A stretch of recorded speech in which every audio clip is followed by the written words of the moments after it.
Сабакты кайра уланта берели.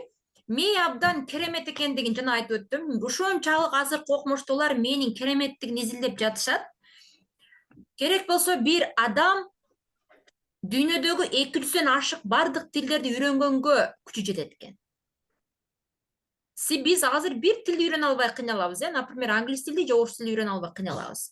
Нет, чындап мени иштете турган болсок, биздин мээ 200дөн ашык тил үйрөнө алат экен. Мээ ушунчалык күчтүү иштетет экен, биз каалаган миллионер же болбосо биз каалаган баягы Илон Маск сыяктуу ученый боло алат экенбиз. Только биз мээ менен иштей алганыбызда гана. Биз эң өкүнүчтүүсү мени рамкага салып коет экенбиз. Рамкага салып коюу бул динде дагы туура эмес. Кантип рамкага салабыз? Менин колумдан келбейт. Мен экзаменден 5 ала албасам керек. Мен отличник боло албасам керек. Мен бай болбосом керек, же болбосо мен олимпиадчик боло албасам керек. Мен спортсмен боло албасам керек деп ойлогон учурубузда мээбиз ооба деп ошондой болуп калат экен. Буну атеисттик психологдор ушинтип ойлоп табышты да. Ооба деп сен ошондой мен отличник боло албайм десең, отличник боло албай каласың. Мен олимпиадчик же спортсмен боло албайм десең, боло албай каласың.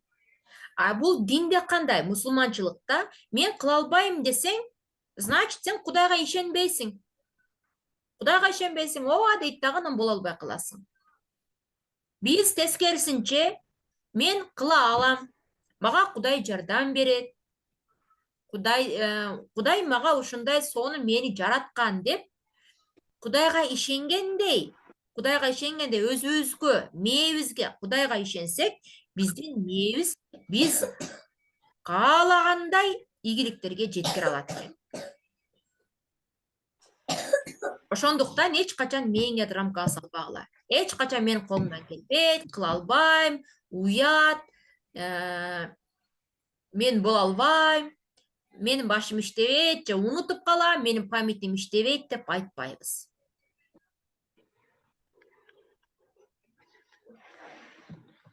Так, адан кийингиси. Кандай кылабыз, ойдун күчү. Сила мышления деп коет. Сила мышления ойдун күчү өтө күчтүү, өтө керемет.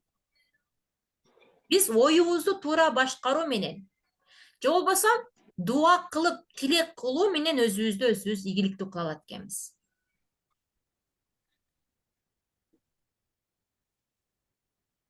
Так, бүгүндөн баштап эч качан өзүңөргө менин колумдан келбейт деп, мен кыла албайм, мен 5 ала албайм, же болбосо мен бирдеке кыла албайм деп өзүңөргө ой киргизбегиле. Мени мектепте 5ке окубай эле кой. Бирок мен азыр 5ке окубай жатам, мен отличник болбой жатам, чоңойгондо бай боло албасам керек, шеф боло албасам керек, мен өзүм каалаган максатыма жете албасам керек деген ойду ойлобогула. Сен азыр бүгүн эмне кыласың, ошону ойлой бер. Сен азыр балким 3кө окуп атасың, математикадан араң мисал чыгарасың, англискийден араң сүйлөйсүң. Бирок сен эч качан кыла албайм дебейсиң дагы, бүгүн эмне кыласың, ошону эле жасай бересиң. Бүгүн англискийден күнүнө 2ден словарь жаттай бер, математикадан бир примерлерди чыгара бер. Мен чуркай албайм дебейсиң дагы, эмне кыласың? Ошол кичине болсо дагы чуркап, бир аз болсо дагы күнүнө бир 100 метрден чуркай бересиң. Бүгүн кичинеден аракет кыла бересиң, результаты сөзсүз түрдө болот. Смотри. Так. Короче, Wi-Fi басат экенсиз. Так, мен айткан маалымат түшүнүктүү болгон болсо чатка плюс жаза кеткиле. Мээңерди эч качан блокировка кылбагыла.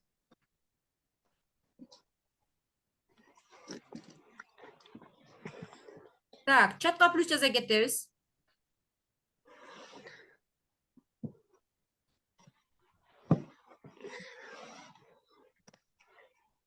Так, сонун жигиттер, сонун. Так, рахмат. Эми кийинки тапшырмабыз, кийинки немебиз. Биздин мээбиз жалпак тилде айтканда ушул образда иштейт экен да.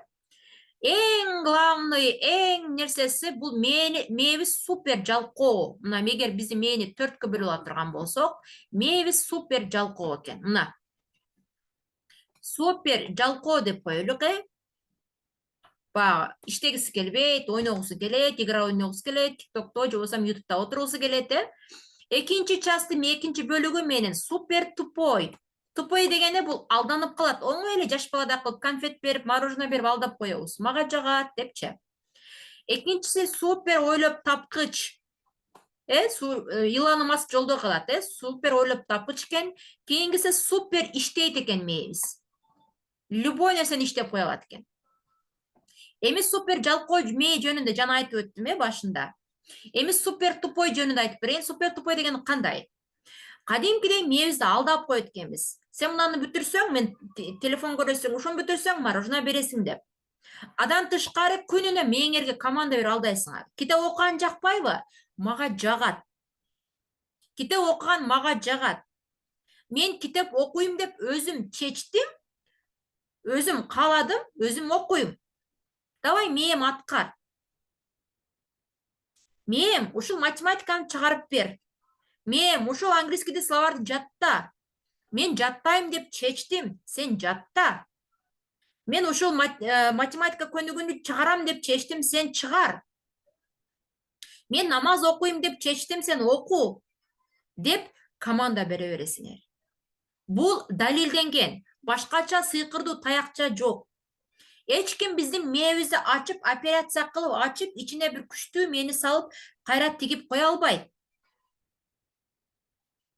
Бардык окумуштуулар гарантия берген, ар бир бала планета боюнча, конечно, баягы ДЦП балдар бар, акыл эси жетишпеген, алар документальный ДЦП. А калгандарыбыз ученыйлар тарабынан далилденген, ар бир адам ушунчалык акылдуу боло алат экен. Ал мээси менен иштей алганда. Кантип иштейт дегенде ушинтип эле, башка жолу жок. Давай оку мээм, мага окуган жагат, сен окуй аласың. Менин колумдан келет. Давай чыгар мээм, сен чыгара аласың, менин колумдан келет. Мен чыгарам деп чечтим, сен чыгарышың керек. Деп мээбизге команда беребиз. Биз мээбизге шеф болуп мээни башкарабыз. Эгерде биз мээге шеф боло албасак, мээ бизге шеф болуп алат дагы, окубай эле кой, окугум келбей атат, уктай бер, жата бер деп мээ бизди команда деп башкарып алат. Грубо айтканда, мээ шайтан сыяктуу бизди азгыра баштайт. Шайтан окшоп.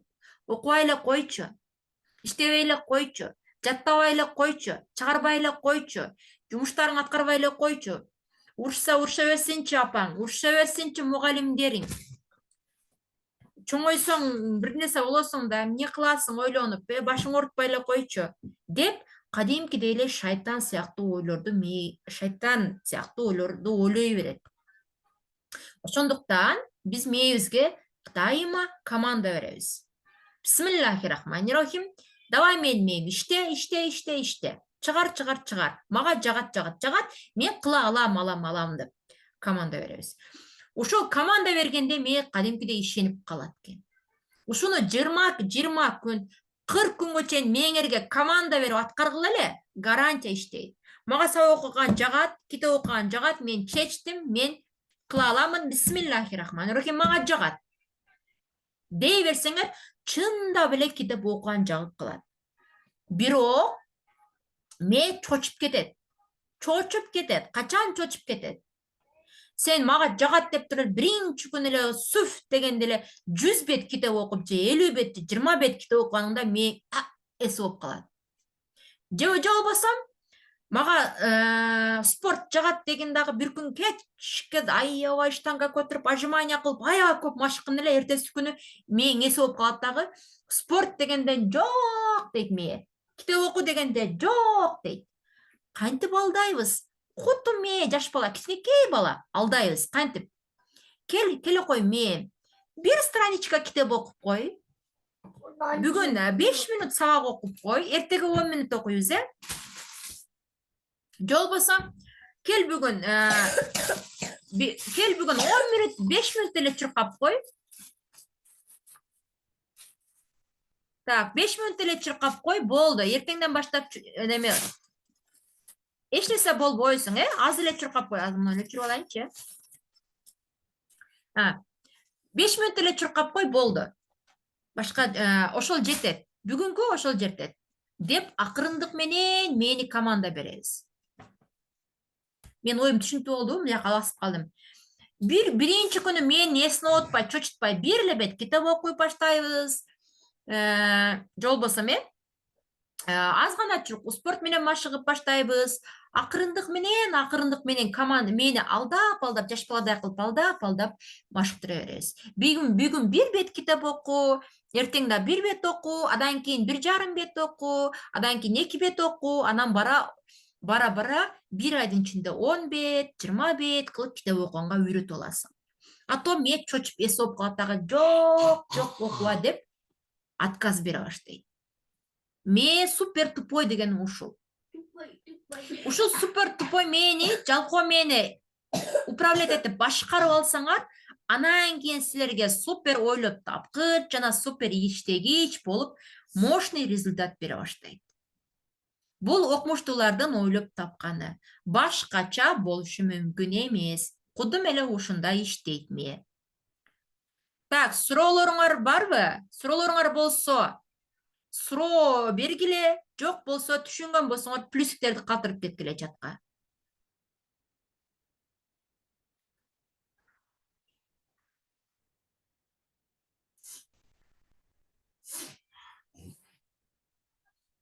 Так, сонун рахмат.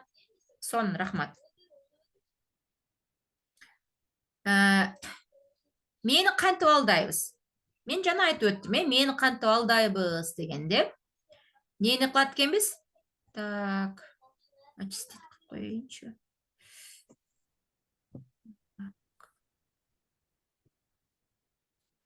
Мени кантип алдайбыз? Мага жагат, мен чечтим, мен кыла аламын деп акырындык менен 1 мүнөттөн, 5 мүнөттөн кылып мээбизди алдап бара берет экенбиз. Мээге буйрук беребиз, жана айтып өттүм, мээге буйрук беребиз. Мээ жалкоолонсо, мээ бизди шеф болуп албай, мээ шеф болот качан? Кандай шеф болот? Мээ шайтан сыяктуу шеф болот. Типа шайтан сыяктуу. Окубай эле кой, кылбай эле кой. Апаң уруша берсин, мугалимдер уруша берсин. Элдер удачный болуп кете берсин, сен эмне кыласың, келечегин ойлоп эмне кыласың, бир нерсе болот да деп мээңер башкарат. Тескерисинче жок, мага жагат, мен кылам деп мээңерге өзүңөргө буйрук бересиңер. Мен чечтим, давай сен оку. Мен чечтим, давай сен жатта. Мен чечтим, давай сен кыл. Мен чечтим, давай телефонду кое тур. Сабак окуп бүтүп анан кийин телефонду көрөбүз, деп мээңерди ичиңерден өзүңөр айтып, алдап, команда берип башкара бересиңер. Башкача жолу жок. Бүгүнкү сабак ушун менен бүттү. Давайте эми силерди суроолоруңар, ойлоруңар, мурда билет белеңер, кандай жаңы нерселерди алдыңар, кандай кошумчаңар бар, ойлоруңарды бөлүшкүлөчү.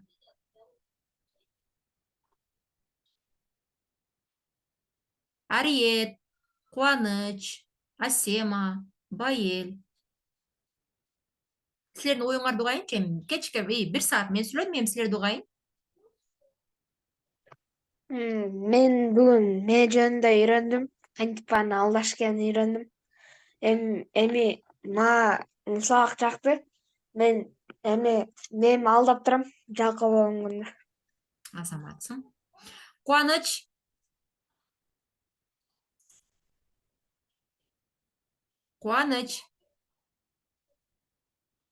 Мен бүгүн мени кантип иштегенин үйрөнүп алдым. Эми аны дайыма иштетип жүрөм. Асима, Байел, ойлоруңар барбы? Бүгүн сабакта биз мени кантип алдап, кантип машыктырышты үйрөндүк. Мен эмнеге кечке жалкоолонушун билдик, ошол. Сонун. Байел, сенин оюң да мен үчүн өтө маанилүү. Эжеке биз мени өткөн элек. Кээ биркилерин унутуп калган элем, ошолорду эстедим дагы. Супер жалкоо иштейт, супер ойлонот, анан супер тупой анан иштейт. Алар 3-кө бөлүнөт: инстинкт, эмоция, логика. Аны машыктырыш керек 15-20 мүнөттөн. Молодец. Жана аны алдап турсак жакшыраак болот да. Молодецсиң, рахмат. Мээбиз эмне үчүн жалкоолонот дегенде, көрсө, биздин жалкоолонгон себеби биз тамак жейбиз, тамак жейбиз, уктайбыз. Ошондо биз энергия алабыз да, башкача айтканда күч алабыз, Ошонун 80%ин мээ иштетет экен. Анан 20%ин биздин колубуз, бутубуз иштетет экен. Эми ойлоп көргүлө, ушул 80%ин мээ өзүнө алып алат экен. Бер мага, бер депчи. Тамактын түнкү уйкунун энергиясын өзүнө алып алат экен дагы. Анан эмне үчүн иштебей коет? Мээ ойлойт экен, бул энергия түгөп калса мен өлүп калам деп. Бул энергия түгөп калса мен кыйналып калам, ачка калам депчи. Мээ ошентип ойлой берет экен. Ошол себептен мээ жалкоо экен. А калган органдар болсо, мээ энергия түгөп калат деп ойлобойт экен.